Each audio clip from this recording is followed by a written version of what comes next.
पापा देखो मैं जीत गई। अरे वाह, मेरी बिटिया टॉफी लेकर आई है। टॉफी नहीं पापा, इसे ट्रॉफी कहते हैं। हाँ हाँ, वही वही। वैसे किस चीज में जीती बिटिया रानी ये टॉफी? पापा वो स्कूल में ना मेहंदी लगाने की प्रतियोगिता हुई थी। पता है, सारी लड़कियों में सबसे अच्छी मेहंदी मैंने लगाई और इसीलिए मुझे ये इनाम मिला है। ये है राधे श्याम और उसकी बेटी कोमल। राधे श्याम गांव में रहने वाला एक सीधा साधा किसान था। उसकी पत्नी का नाम सरला था। राधे श्याम अपने परिवार का पेट पालने के लिए बहुत मेहनत करता था। सरला घर संभालती थी और कोमल 12वीं की पढ़ाई कर रही थी। कोमल को मेहंदी लगाने का और मेकअप करने का बहुत शौक था। फिर उसी शाम, तू पढ़ाई में तो कभी अव्वल नहीं आती, बस इन्हीं चीजों में दिमाग लगता है तेरा। तो क्या हुआ माँ, पढ़ाई में भी ठीक ठाक नंबरों से पास तो हो ही जाती हो ना। देखो तो कैसे पटर पटर बोलती है। सुन रहे हो आप? रहने दो जी, आप क्या सुनोगे, आप ही ने तो बिगाड़ कर रखा है इसे। हाँ भाई, तो क्या गलत किया है?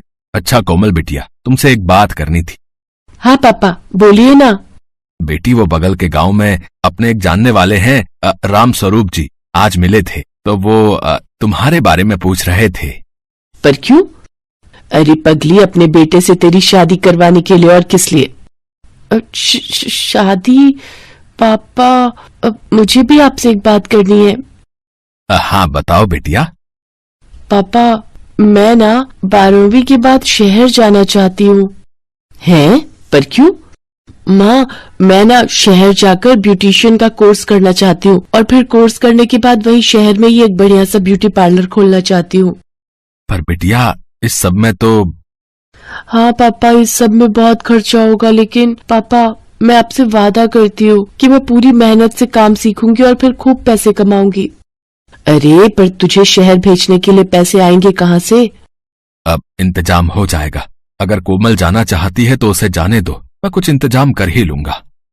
राधे श्याम से मंजूरी मिलने से कोमल बहुत खुश थी। उधर रात को सरला ने राधे श्याम से पूछा, आपने कोमल से झूठ क्यों कहा? मैंने कब झूठ कहा? आपने कहा ना कि पैसों का इंतजाम हो जाएगा, पर कैसे? इतने पैसे कहाँ हैं हमारे पास? अरे तुम चिंता मत करो, भगवान की दया से इस बार फसल ठीक ठाक हुई है, और अगर कुछ कमी रह गई तो साहूकार जी से कुछ पैसे उधार ले लूंगा, फिर चुकाता रहूंगा आराम से। और क्या आराम से? वो लाला खाल खींच लेता है, भूल गए क्या? देखो सरला, पहली बार तो कोमल ने कुछ मांगा है और मुझे अपनी बेटी पर पूरा भरोसा है। तुम देखना, एक दिन वो तुम्हारा, मेरा और इस रामपुरा का नाम रोशन करेगी। हाँ। कुछ दिन बाद ही कोमल का 12वीं का रिजल्ट आया और वो अच्छे नंबरों से पास हो गई। फिर उसने शहर में एक अच्छे इंस्टीट्यूट में ब्यूटिशियन के कोर्स के लिए एडमिशन ले लिया। राधे श्याम ने अपनी पूरी फसल बेचकर और कुछ पैसे उधार लेकर सारा इंतजाम किया। कोमल अपना सपना साकार होते देख बहुत खुश थी, तो उसे खुश देखकर राधे श्याम और सरला भी खुश थे। अच्छा पापा, चलती हूँ, अपना ख्याल रखना, और माँ तुम भी। तू खुद ही तो जाना चाहती थी, अब रो क्यों रही है पगली? अच्छा अच्छा, चलो थोड़े आंसू इसकी विदाई के लिए बचा कर रखो। इसके बाद कोमल शहर चली गई और खूब मन से ब्यूटिशियन का कोर्स करने लगी। वो समझती थी कि उसके पिता ने उसके लिए कितनी मेहनत की है, इसीलिए वो भी बिना किसी लापरवाही के सब कुछ सीखने लगी। इंस्टीट्यूट में चाहे कोई एग्जाम हो या फिर कोई कंपटीशन, पहले नंबर पर हमेशा कोमल ही होती थी। फिर एक दिन, नमस्ते पापा, कैसे हो आप? हम ठीक हैं बेटिया, तुम कैसी हो? मैं भी अच्छी हूँ पापा। पापा आपको पता है, आज मैंने बहुत अच्छी चीज सीखी। अच्छा, तो बताओ क्या सीखा?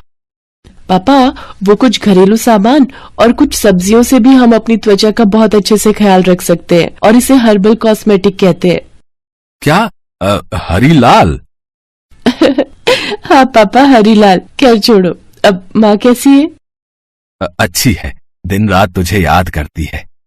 बस पापा, अब कुछ ही दिनों की बात है। कोर्स पूरा करके जब मैं अपना पार्लर खोलूंगी तो खूब पैसा कमाऊंगी, और फिर आप, मैं और माँ सब एक साथ रहेंगे। ठीक है बिटिया, पर अभी तुम इतना सब मत सोचो और खूब लगाकर अपना काम सीखो। अच्छा? कोमल की बात सुनकर राधे श्याम हंसा जरूर था, लेकिन उसे कोमल ने एक और नई टेंशन दे दी थी। कोमल ने फोन पर कहा था कि वो शहर में अपना पार्लर खोलेगी, यानी उसे दुकान का एडवांस और सामान वगैरह खरीदने के लिए और पैसे चाहिए होंगे। ये बात सोचकर राधेश्याम गहरी सोच में पड़ गया। उसे उदास देखकर सरला ने उससे पूछा, क्या हुआ जी, कुछ परेशान लग रहे हो? सरला, कुछ और पैसों का इंतजाम करना पड़ेगा। क्यों, क्या हुआ जी? अरे, अपनी कोमल का कोर्स खत्म होने वाला है, तो वो शहर में ही वो क्या कहते हैं, वो हाँ, अपना ब्यूटी पार्लर खोलना चाहती है। तो सामान वगैरह के लिए उसे शुरू में तो कुछ पैसे तो चाहिए ही होंगे ना भाई। अरे पर शहर में क्यों, वो अपनी दुकान यहाँ गांव में नहीं खोल सकती क्या? अरे कैसी बातें कर रही हो। अच्छा बताओ, अगर कोमल ने गांव में ब्यूटी पार्लर खोल भी लिया तो यहाँ कौन जाएगा उसके पास? उसने बताया मुझे, शहर में पूरे 100 रुपयों में तो बाल काटते हैं और सजाने संवारने के पूरे 1000 रुपए लेते हैं ब्यूटी पार्लर वाले। हाँ, अब बताओ, तुम करोगे खुद पर इतना खर्चा? ना बाबा, इतना महंगा, हम तो घर पर ही सज लेते हैं। हाँ तो बस, तुम्हारी ही तरह गांव की बाकी औरतें भी उसकी कला की कद्र नहीं जान पाएंगी। इसलिए जरूरी है कि वो वहीं दुकान खोले। शहरी औरतें खूब जाएंगी अपनी कोमल की दुकान पर। खैर, मेरे मन में एक विचार था। हाँ बताओ, वैसे भी अब बचा ही क्या है? मैं सोच रहा हूँ कि जो पैसे हमने कोमल की शादी के लिए जोड़े हैं ना, अब उसे वही पैसे दे देते हैं। राधेश्याम की बात सुनकर सरला ना तो हाँ कह पाई और ना ही मना कर पाई, क्योंकि उनके पास और पैसे थे ही नहीं। दोनों कोमल के पैसे मांगने का इंतजार कर रहे थे। लेकिन फिर कुछ ही दिन बाद कोमल अपना पूरा सामान लेकर गांव आ गई। अरे बेटी, सब ठीक तो है ना? तू ऐसे अचानक आ गई, कुछ बताया भी नहीं आने से पहले। हाँ माँ, मुझे आप दोनों को सरप्राइज देना था। वैसे भी माँ, तुम मुझे कितना याद कर रही थी, तो अब परेशान होने की जरूरत नहीं है। मैं आ गई हूँ और अब शहर वापस नहीं जाऊंगी, यही आप दोनों के पास रहूंगी अब। वो तो ठीक है बिटिया, पर तेरा सपना, तेरा वो ब्यूटी पार्लर। हाँ पापा, मेरा सपना भी पूरा होगा और मेरा ब्यूटी पार्लर भी खुलेगा, पर वहाँ शहर में नहीं बल्कि यहाँ गांव में। है? मैं कुछ समझा नहीं बिटिया, यहाँ गांव में कैसे चलेगा तेरा ब्यूटी पार्लर? खूब चलेगा पापा। जब मैं कोर्स कर रही थी ना, तभी मेरे दिमाग में आइडिया आया कि केमिकल से भरे हुए प्रोडक्ट से तो कोई भी अपनी स्किन को अच्छा कर सकता है और मेकअप वगैरह भी कर सकता है, पर मैं कुछ अलग करूंगी। मैं सिर्फ देसी चीजों का इस्तेमाल करूंगी और उन्हें भी खुद अपने खेत में उगाऊंगी। बात सुनने में तो अच्छी लग रही है बिटिया, पर मुझे तो गेहूं और धान के अलावा कुछ और उगाना आता ही नहीं है। पापा उसकी टेंशन मत लो आप, आपकी होनहार बेटी अब सब सीख कर आई है। हम अपने खेत में एलोवेरा, मेहंदी, हल्दी, गुलाब जैसी कई चीजें उगाएंगे और इन सब से मैं खुद अपने हाथों से ब्यूटी केयर प्रोडक्ट बनाऊंगी, जो असरदार भी होंगे और सस्ते भी। फिर आप देखना, यहाँ गांव की औरतें भी मेम साहब बनकर निकला करेंगी अपने घरों से। वो सब तो ठीक है, पर बिटिया, गांव की औरतें तुम्हें अपनी मेहनत की सही कीमत नहीं दे पाएंगी। यहाँ तुम्हें कोई फायदा नहीं होगा। अरे, तो ये किसने कहा कि जरूरतें सिर्फ शहरों में ही पूरी होती हैं? अगर अच्छी चीजों के लिए गांव के लोग शहर जा सकते हैं, तो शहर के लोग गांव भी आ सकते हैं पापा। बस जरूरत ये है कि हम वाकई लोगों को वो क्वालिटी और सर्विस दें, जिससे लोग सीधे हमारे पास ही आए। और वैसे भी अपना गांव शहर से बहुत ज्यादा दूर नहीं है पापा। अगर मैंने जो सोचा है वो ठीक से कर पाई तो आप देखना, यहाँ गांव में ही क्या करके दिखाऊंगी। अगले ही दिन से कोमल और राधेश्याम जी जान से अपने खेत में जुट गए। कुछ ही दिनों में उनके खेत में हर वो चीज मौजूद थी जो स्किन केयर या मेकअप के काम आ सकती थी। कोमल ने अपनी शादी के लिए जोड़े गए पैसों से अपने घर को एक पार्लर का लुक दिया, जहाँ लोगों को वेटिंग में बैठने के लिए कुर्सी नहीं बल्कि खाट दी गई थी। गांव की औरतों को कोमल का ग्राहक बनने में समय नहीं लगा, लेकिन कमाल की बात ये थी कि हर्बल पार्लर की खबर सुनते ही शहर से भी बड़ी तादाद में लड़कियां और औरतें रामपुरा गाँव आने लगी, जिससे कुछ ही समय में कोमल की अच्छी खासी कमाई शुरू हो गई और बहुत तेजी से सब कुछ बदलने लगा। मैंने कहा था ना पापा, अपना पार्लर खूब चलेगा। हाँ बेटिया, सच में तुमने कमाल कर दिखाया। सरला, देख रही हो अपनी बिटिया को? जितना मैं 6 महीने में नहीं कमा पाता था, उतना इसने बस 1 महीने में ही कमा कर दिखा दिया।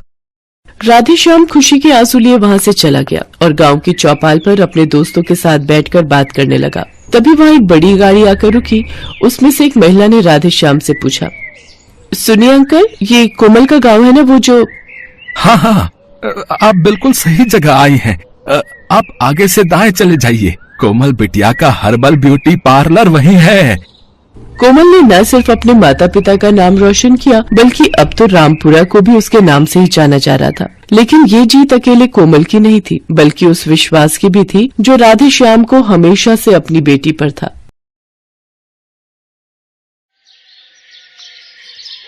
दिव्या बेटा, बुआ जी, मौसी और सभी रिश्तेदारों को सामने वाले हॉल में ही भेज दो। भावना आ गई है, वो वहीं सबका मेकअप कर देगी। मम्मी, मुझे भावना से तैयार नहीं होना, बहुत ही सस्ता मेकअप यूज करती है वो।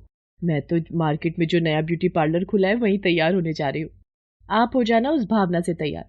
चल निधि, हम तैयार होने चलते हैं। आखिर मेरे इकलौते भाई की शादी है, इतनी सस्ती ब्यूटी पार्लर वाली से थोड़ी तैयार होंगी मैं। इस लड़की का दिमाग भी पता नहीं कहाँ रहता है। भावना इतना अच्छा मेकअप करती है, मेरी खास सहेली की बेटी है, कोई बाहर की तो है नहीं। इतने सालों से हमारे घर आ रही है। जब भी कहीं जाना होता है, बेचारी को एक बार फोन में लगाती हूँ और झटपट चली आती है। आज तक इसने कभी मना नहीं किया मुझे। मैं ही चली जाती हूँ तैयार होने। बहन जी, मुझे मेहमानों के बीच पहले पहुंचना है। मैं जरा भावना से जूड़ा बनवाकर साड़ी पहन लेती हूँ, नहीं तो वैभव के पापा गुस्सा करेंगे कि अभी तक तैयार नहीं हुई। भावना बेटा, एक काम कर, तू पहले मुझे ही तैयार कर दे, बाकी सब रिश्तेदारों को एक एक कर तैयार कर देना। ठीक है आंटी जी, आइए मैं आपका जूड़ा बना देती हूँ। आंटी जी, ये मैं ताजे गुलाब के फूल लाई थी, आपके जूड़े में लगा देती हूँ। आंटी जी, अंकल आपको बुला रहे हैं अभी इसी वक्त। आ रही हो बेटा। थैंक यू भावना, मेरे लिए इतना सोचने के लिए। चल अब तू ना इन सबको भी तैयार कर दे, तब तक मैं वैभव के पापा के पास जाती हूँ। बारात के निकलने का समय हो रहा है, सब मेहमानों को भी देखना है। और तू भी कुछ खा ले, बहुत देर से मेकअप कर रही है। क्या हुआ, इतने परेशान क्यों हो? सब खत्म हो गया सुषमा, ये शादी नहीं होगी। पर हुआ क्या? आप ऐसे क्यों बोल रहे हो? क्या हुआ पापा, सब ठीक तो है? कुछ ठीक नहीं है। मेहता साहब का फोन था, उनकी बेटी पूनम और तुम्हारी होने वाली बहू अपने प्रेमी के साथ भाग गई है। सारी बिरादरी में हमारी बदनामी हो जाएगी। सारे मेहमान आ गए हैं। वैभव की शादी नहीं हुई तो सब मेहमान बातें बनाएंगे। वैभव की शादी होगी और आज ही होगी। मेरी नजर में एक बहुत ही सुशील और समझदार लड़की है। मैंने एक बार पहले भी उसके बारे में जिक्र किया था, पर वैभव को पूनम पसंद थी, इसलिए मैं चुप हो गई। तुम कहीं भावना की बात तो नहीं कर रही? तुम्हारी सहेली की बेटी जो ब्यूटी पार्लर का काम करती है। माँ, तुम भावना के साथ मेरी शादी के बारे में सोच रही हो?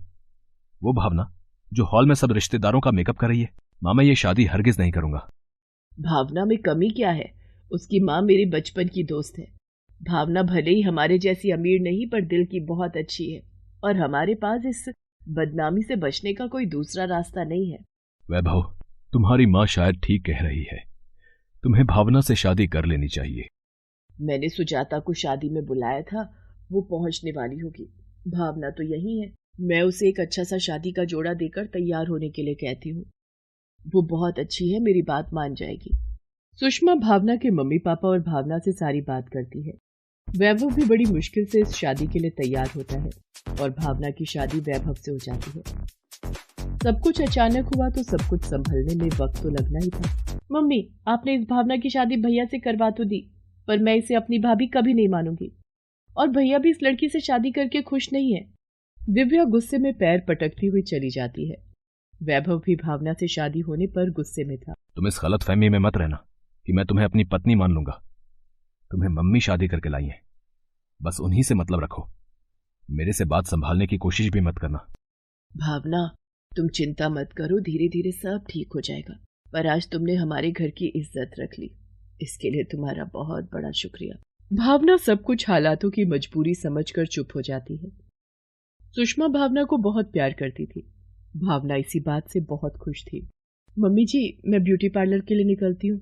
कुछ दिनों से पार्लर बंद है तो सभी के फोन आ रहे हैं। हाँ हाँ भावना बहू, काम तो पहले जरूरी है, तुम समय पर जाओ। और हाँ, ये मैंने तुम्हारे लिए आलू के पराठे बना दिए थे, तुमने नाश्ता भी नहीं किया तो ये खा ले। मम्मी जी, आप बहुत अच्छे हो। मैंने जरूर कोई पुण्य कर्म किए होंगे जो आप जैसी माँ समान सास मुझे मिली। मेरी बहू भी तो अच्छी है। चल अब जल्दी से ब्यूटी पार्लर पहुंच, कस्टमर इंतजार कर रहे होंगे। इतना घटिया ब्यूटी पार्लर है, सारा दिन मक्खियां मारती होगी और दिखा तो ऐसे रही है जैसे बहुत बड़ा ब्यूटी पार्लर चलाती हो। दिव्या, भावना अब तुम्हारी भाभी है, उसके लिए तमीज से बात करो। भावना ब्यूटी पार्लर आ जाती है। वैभव के ऑफिस में भी सबको पता चल जाता है कि वैभव की शादी एक ब्यूटी पार्लर वाली लड़की से हुई है। कुछ दिन बीत जाते हैं, सब कुछ ऐसे ही चल रहा था। एक दिन वैभव के ऑफिस की छुट्टी होती है, तभी वैभव के बॉस का फोन आता है। जी सर, गुड इवनिंग। वैभव, तुम्हारी एक हेल्प चाहिए थी। मेरी हेल्प सर? सब ठीक तो है? वैभव, मतलब हेल्प मुझे नहीं, मेरी मिसेस को चाहिए थी। वो आज ट्यूसडे है और बाजार बंद है। मेरी वाइफ ने जिस पार्लर में बुकिंग की थी वो आज क्लोज है। उस पार्लर वाली को कहीं बाहर जाना पड़ा। अब आसपास के भी पार्लर बंद हैं। हमें नजदीकी रिश्तेदारों में आज फंक्शन में जाना है और मेरी वाइफ को साड़ी बांधनी नहीं आती है। मुझे पता चला था कि तुम्हारी वाइफ का ब्यूटी पार्लर है। अगर वो मेरी वाइफ की मदद कर देती है, मतलब तुम्हें कोई परेशानी ना हो तो। अब नहीं सर, आप कैसी बातें कर रहे हैं? भावना को कोई परेशानी नहीं होगी। ठीक है, तो मैं एक काम करता हूँ, अपनी वाइफ को गाड़ी में तुम्हारे घर भेज देता हूँ। सर, मैं खुद भावना को आपके घर ले आता हूँ, आप परेशान मत होइए। ओह, फिर तो बहुत अच्छी बात हो जाएगी। ठीक है, तुम मेरे घर ही आ जाओ। मैंने भावना को इतना गलत बोला है, अब उसे किस मुंह से कहूं कि वो बॉस की वाइफ को तैयार करने के लिए मेरे साथ इनके घर चले। मैंने सब सुन लिया है, आप परेशान मत हो, मैं आपके साथ चलती हूँ। मुझे 2 मिनट बस मेकअप किट रखना है। वैभव भावना को लेकर अपने बॉस के घर जाता है। भावना वहां जाकर बॉस की पत्नी को रेडी कर देती है। भावना, तुम तो बहुत सुंदर मेकअप करती हो। मैं तो अब तुम्हारी परमानेंट क्लाइंट बन गई हूँ। Thank you so much. मेरे लिए बहुत खुशी की बात है कि मैं आपके काम आ सकी। वैभव सचमुच अपने व्यवहार के लिए शर्मिंदा था। वो भावना से सॉरी बोलता है। सॉरी भावना, मैंने तुमसे बहुत गलत व्यवहार किया। नहीं नहीं, आपको मुझे सॉरी कहने की कोई जरूरत नहीं है। देखा बेटा, भावना कितनी अच्छी लड़की है। आखिर मेरी पसंद कभी गलत हो ही नहीं सकती। मम्मी, ये देखो, मेरी फ्रेंड मेरे लिए न्यू कंपनी की ब्लीच लेकर आई है। उसने कहा ये ब्लीच इंस्टेंट है, लगाते ही 5 मिनट में असर कर देती है। कल मेरे कॉलेज का फेयरवेल है, मैं सोच रही हूँ यही ब्लीच लगा लूं। दिव्या, ये ब्लीच अच्छी कंपनी की नहीं है। मेरे पास भी कोई इसे बेचने के लिए आया था, पर इस ब्लीच के बारे में मैंने सुना हुआ था। कई लोगों के फेस पर इस ब्लीच को लगाकर रिएक्शन हो गया और एलर्जी हो गई। तुम अपने काम से काम रखो, बीच में मत बोला करो। मैं यही ब्लीच लगाऊंगी। दिव्या भावना की बात को अनसुनी कर देती है और ब्लीच लगा लेती है। पर ब्लीच लगाने के कुछ देर बाद ही दिव्या के फेस पर एलर्जी हो जाती है और उसका फेस लाल हो जाता है। ये क्या, मेरे फेस पर ये एलर्जी कैसे हो गई? मेरा फेस तो पूरी तरह से लाल हो गया है। उफ, और खुजली भी बहुत हो रही है। मैं क्या करूं? मुझे तो कॉलेज फेयरवेल में पहुंचना है। भावना ने तुम्हें मना किया था कि ये ब्लीच मत लगाओ, पर तुमने उसकी बात को अनसुना कर दिया। अब मैं भी क्या कर सकती हूँ? भावना से पूछो, शायद उसके पास इस एलर्जी को दूर करने का कोई उपाय हो।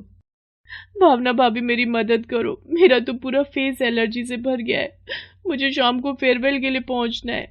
घबराओ नहीं दिव्या, कुछ नहीं होगा। सबसे पहले ये एलर्जी ठीक करने वाली टैबलेट खाओ, बाकी मैं तुम्हारे फेस पर एक पैक लगा रही हूँ, इससे तुम्हारे फेस को ठंडक मिलेगी।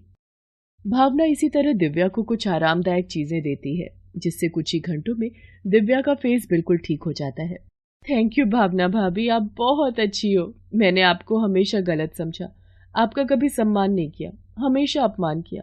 आप मेरी सबसे प्यारी भाभी हो, सबसे प्यारी भाभी और सबकी प्यारी बहू भी। इतना प्यार देखकर भावना की आंखों में आंसू आ जाते हैं और वो दिव्या को गले से लगा लेती है। Thanks for watching.